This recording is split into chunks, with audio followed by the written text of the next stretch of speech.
रायगडच्या पेणमधील नगरपालिका निवडणुकीच्या मतदानानंतर केईएस स्कूलमध्ये स्ट्रॉंग रूम बनवून पोलीस बंदोबस्तात आणि निवडणूक अधिकारी कर्मचाऱ्यांच्या देखरेखीखाली मतपेट्या ठेवण्यात आलेल्या आहेत। शनिवारी पहाटेच्या सुमारास स्ट्रॉंग रूममध्ये ठेवण्यात आलेल्या मतपेट्या खाली असलेल्या लाकडी कपाटाचा दरवाजा उघडल्यानं एकच गोंधळ उडाला आणि याचं सीसीटीव्ही फुटेज तपासण्याचा निर्णय घेण्यात आला।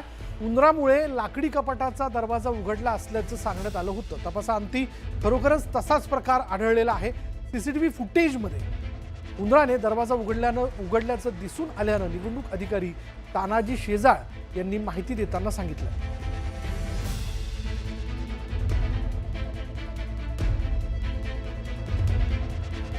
अधिक माहिती आपण जाणून घेणार आहोत। आमचे प्रतिनिधी रायगडचे आमचे प्रतिनिधी मोहन जाधव आपल्या बरोबर आहेत। मोहन, काय माहिती याबद्दल?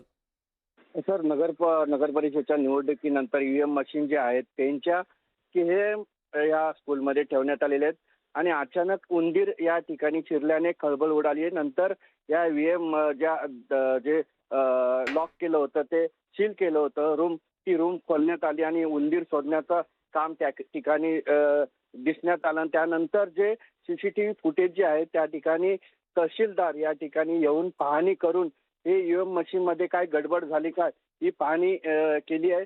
जे पक्षाचे जे पदाधिकारी या ठिकाणी येऊन पाहणी केली। त्यानंतर जे आहेत ईव्हीएम मशीनचं काय गडबड झाले काय याच्यानंतर ही चौकशी लावण्यात आलेली आहे। या ठिकाणी कलेक्टर या ठिकाणी पाहणी करणार आहेत। जे पेणचे जे तहसीलदार आहेत शेजाळ या ठिकाणी जे सगळे सीसीटीव्ही पाहणी करून याची चौकशी आणि जे पूर्ण ज्या दिवशी ठेवण्यात आले त्या दिवसापासून पूर्ण सीसीटीव्ही चेक करण्यात येईल। त्यानंतर हा निर्णय घेण्यात। आज जे आहे ते ईव्हीएम मशीन जी स्ट्रॉंग रूम आहेत ते आता लॉक करण्यात आलेले आहेत आणि उद्यापासून जे आहेत कलेक्टर आहेत जे आहेत ते पाहणी करून याच्यावर निर्णय घेणार। धन्यवाद मोहन या सगळ्या माहितीबद्दल।